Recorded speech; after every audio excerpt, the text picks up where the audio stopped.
Assalamualaikum warahmatullahi wabarakatuh. Perkenalkan, nama saya Ayu Ida Handayani, jurusan Pengembangan Masyarakat Islam kelas 6A, NIM 1194040021. Di sini saya akan menjawab soal ujian tengah semester mata kuliah riset aksi.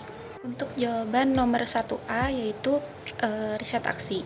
Riset aksi adalah penelitian yang dilakukan untuk memecahkan masalah baik langsung atau melalui proses reflektif dari masalah progresif yang dilakukan oleh individu yang bekerja dengan orang lain dalam satu tim atau sebagai bagian dari komunitas sasaran untuk memperbaiki bagaimana atau cara mereka mengatasi masalah dan memecahkan masalah. Dalam riset aksi ini dapat dikatakan sebagai learning by doing, yaitu belajar sambil bekerja. Belajar sambil bekerja ini untuk mengidentifikasi masalah dan mengidentifikasi kemungkinan mengatasinya, menyusun rencana, dan melakukan tindakan. Kemudian riset aksi juga memberikan kontribusi praktis dalam penyelesaian masalah jangka panjang maupun jangka pendek. Jawaban nomor 1 yang B, fasilitator. Fasilitator merupakan peran individu yang berkaitan dengan pemberian motivasi, kesempatan, dan dukungan bagi masyarakat. Beberapa tugas yang berkaitan dengan peran ini antara lain yaitu sebagai model agent of change atau agen perubahan untuk membantu mengarahkan masyarakat untuk lebih berdaya. Jadi ketika kita terjun di lingkungan masyarakat, kita sebagai fasilitator itu mengarahkan serta membantu merealisasikan tujuan-tujuan yang ingin dicapai oleh masyarakat tersebut. Jawaban nomor 1C, partisipasi. Partisipasi adalah suatu kegiatan yang dimana pasti melibatkan masyarakat untuk ikut andil dalam kegiatan tersebut. Nah, partisipasi ini merupakan proses penentuan arah dari strategi kebijaksanaan pembangunan yang dimana ketika kita terjun di masyarakat, lalu ada program atau kegiatan. Nah, kita pasti membutuhkan partisipasi karena kalau misalkan tidak ada partisipasi, kegiatan tersebut tidak akan berjalan dengan baik. Jawaban nomor 1C, 3 pilar pemberdayaan masyarakat. Yang pertama itu enabling. Enabling ini menciptakan suasana yang memungkinkan potensi masyarakat itu dapat berkembang, karena tidak mungkin dalam lingkungan masyarakat itu tidak ada upaya atau usaha untuk memberdayakan dirinya gitu, atau tidak ada daya dalam masyarakat tersebut. Kemudian yang kedua, empowering ini memperkuat potensi yang dimiliki masyarakat. Nah, di sini tuh pasti atau di lingkungan masyarakat itu pasti mempunyai peluang atau opportunity untuk terus menggali potensi-potensi yang ada di masyarakat tersebut. Yang ketiga yaitu protecting. Nah, protecting ini melindungi dan membela kepentingan masyarakat lemah. Nah, dari sini itu lebih ke untuk partisipasi masyarakat itu ikut andil gitu dalam saling melindungi dan membela kepentingan masyarakat yang lemah. Kemudian jawaban nomor 2, kenapa relasi riset aksi itu harus subjek-subjek? Karena ketika kita datang ke suatu daerah tertentu, itu pasti membutuhkan subjek-subjek yang dimana si subjek ini adalah kita dan masyarakat itu sendiri, dan sudah pasti melibatkan masyarakat dalam partisipasinya. Lalu ketika kita datang ke lingkungan masyarakat, itu bukan untuk memberikan program-program yang kita bawa saja, melainkan di sana juga kita sebagai agent of change perlu mengetahui, menggali permasalahan serta kendala yang ada di lingkungan tersebut. Dan pada saat itulah peran kita sebagai fasilitator itu untuk memberikan rancangan suatu ide-ide kepada masyarakat untuk penyelesaian permasalahan tersebut. Tapi di situ juga kita sebagai yang mengarahkan saja, selebihnya dalam menjalankan dan merealisasikannya dalam kehidupan sehari-hari, yaitu warga masyarakat itu sendiri. Kemudian hal itu juga perlu dimusyawarahkan bersama masyarakat, karena ketika kita datang ke masyarakat itu untuk sebagai pendamping yang hanya mengarahkan masyarakat untuk mencapai tujuannya tanpa kita mengambil posisi tertentu di sana.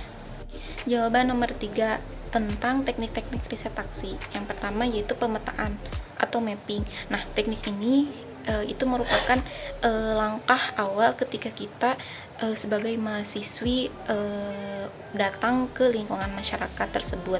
Nah, teknik ini itu biasa digunakan dengan meminta kepada warga masyarakat setempat untuk membuat peta desa atau peta daerah di lingkungan itu. Kemudian kegiatan ini berguna tidak hanya untuk memperoleh pandangan cepat tentang apa yang terdapat di desa itu, untuk memperoleh informasi juga. Nah, pemetaan ini biasanya sebagai langkah awal dari memahami kondisi masyarakat. Contohnya yaitu ketika kita ada di lingkungan masyarakat tersebut, pasti ingin mengenal lebih jauh tempat-tempat yang ada di sana itu apa saja. Seperti misalnya sebelah utara di desa Kampung Cipicung ini ada Kampung Cilibadak. Nah, kemudian sebelah utara di desa A ini ada tempat kumpul para pedagang. Selanjutnya, teknik riset aksi yang kedua yaitu alur sejarah. Nah, teknik ini itu merupakan teknik yang dirancang untuk menyadarkan masyarakat melalui pengungkapan atau mengulas sejarah di lokasi tertentu. Adakah kejadian-kejadian penting di masa lampau. Nah, kita dapat mencari informasi atau menggali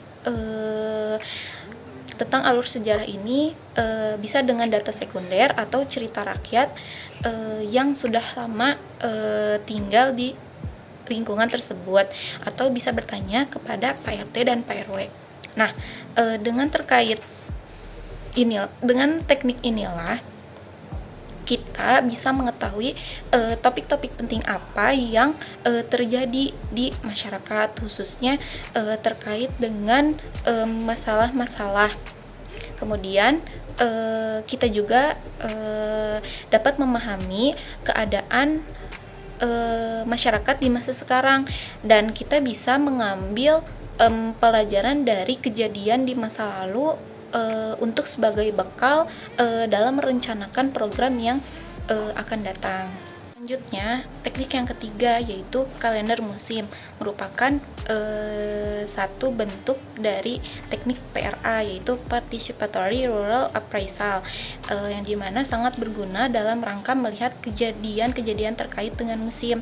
Dan pada kalender musim ini hendaknya disesuaikan dengan apa yang terjadi, misal terkait dengan cuaca, terus musim yang terkait dengan pola tanam, dan lain-lain. Nah, kalender musim ini biasanya berupa tabel yang berisi kolom dan baris. Lalu masih melanjutkan yang tadi, kolom ini biasanya menunjukkan waktu, dan baris ini biasanya menunjukkan jenis musimnya. Nah, contohnya yaitu kita bisa meminta peserta atau masyarakat untuk membuat metaplan. Nah, dengan memakai simbol-simbol yang mudah untuk dikenali, seperti pada musim kemarau misalnya. Nah, simbolnya itu bagaimana, dan musim hujan juga simbolnya bagaimana, agar mudah dikenali. Dengan adanya kalender musim ini, kita sebagai pendatang atau sebagai mahasiswi yang akan terjun langsung di masyarakat dapat mengetahui apa saja permasalahan-permasalahan yang sering terjadi atau berulang setiap tahunnya di daerah tersebut. Jawaban yang nomor 4 yaitu siklus KKN Sisdamas. Yang pertama, sosialisasi awal atau rempuk warga. Nah, sosialisasi awal ini merupakan pertemuan awal antara kita sebagai mahasiswa atau mahasiswi, kemudian tokoh pemerintah, tokoh agama, dan masyarakat. Akan tetapi pada pertemuan awal ini bukan kita yang mengundang masyarakat untuk berpartisipasi dalam kegiatan itu, melainkan tokoh pemerintah. Kemudian rempuk warga ini merupakan proses upaya untuk mendorong masyarakat agar melaksanakan atau menyepakati komitmen dalam melaksanakan program-program yang akan dilakukan. Nah, hal penting yang harus kita ketahui dalam siklus ini yaitu ketika pertemuan awal kita ini tidak atau belum membahas potensi-potensi, karena ketika kita sudah membicarakan tentang potensi-potensi, maka itu sudah bukan ranahnya sosialisasi awal lagi, itu ranahnya tahapan-tahapan selanjutnya. Nah, juga pada pertemuan awal ini kita diskusi untuk saling aktif gitu masyarakatnya agar tidak semu atau sudo. Nah, dengan hal itu kita perlu menstimulasi atau memancing para masyarakat agar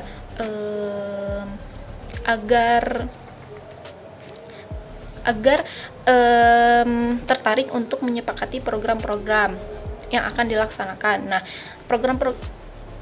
komitmen ini tidak hanya melalui lisan saja, melainkan perlu tulisan juga, karena ketika jika ada masyarakat yang tidak mau melaksanakan program-program yang sudah disepakati, maka ada bentuk fisiknya, yaitu komitmen atau tanda tangannya.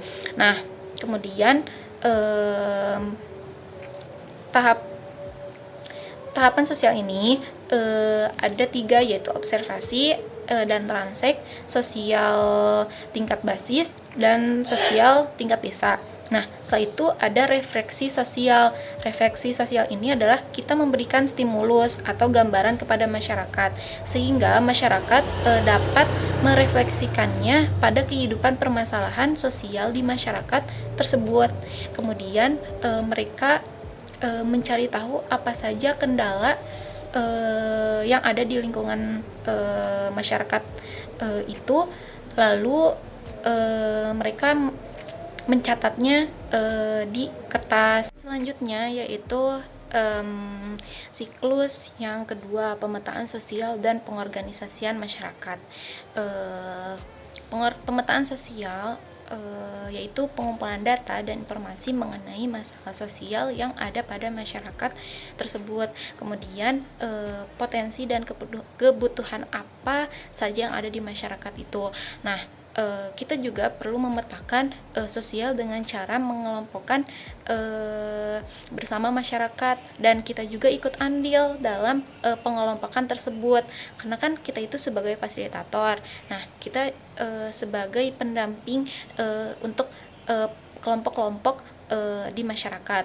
Nah, setelah pemetaan, selanjutnya ada pengorganisasian masyarakat, yang dimana kita dapat memanfaatkan organisasi atau lembaga yang sudah ada di lingkungan masyarakat tersebut, yaitu seperti lembaga swadaya masyarakat, LSM, pembinaan kesejahteraan keluarga, PKK atau Karang Taruna, dan lain-lain. Jadi kita itu meminta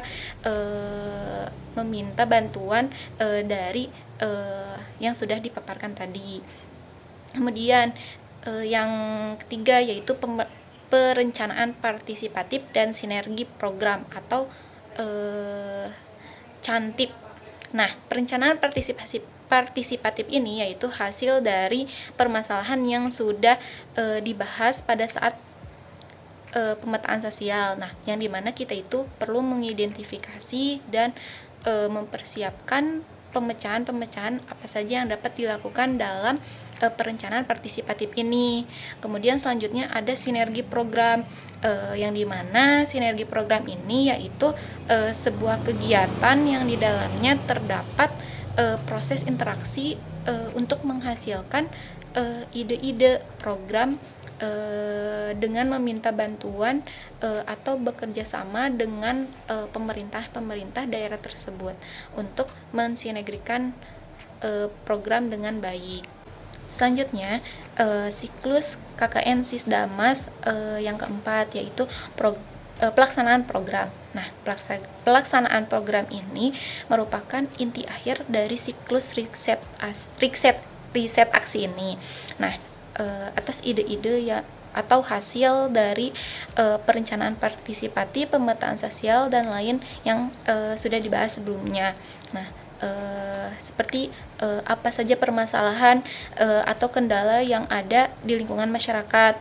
Kemudian dalam pelaksanaan ini membutuhkan partisipatif serta kerjasama dari semua pihak agar dapat memobilisasi peran masyarakat dalam melaksanakan program-program yang telah disepakati, dan hal ini juga dapat membangunkan kesadaran masyarakat dalam partisipasi pelaksanaan program hingga monitoring dan evaluasi. Kemudian ketika pelaksanaan program sedang dijalankan, kita perlu memonitoring kegiatan tersebut agar kita memperoleh suatu informasi apakah program ini tuh hasilnya sesuai dengan tujuan kita yang sudah ditetapkan atau tidak. Kemudian perlu juga evaluasi, karena ketika kegiatan atau program itu sudah selesai atau sudah terlaksana, kita perlu evaluasi agar kita dapat memperbaiki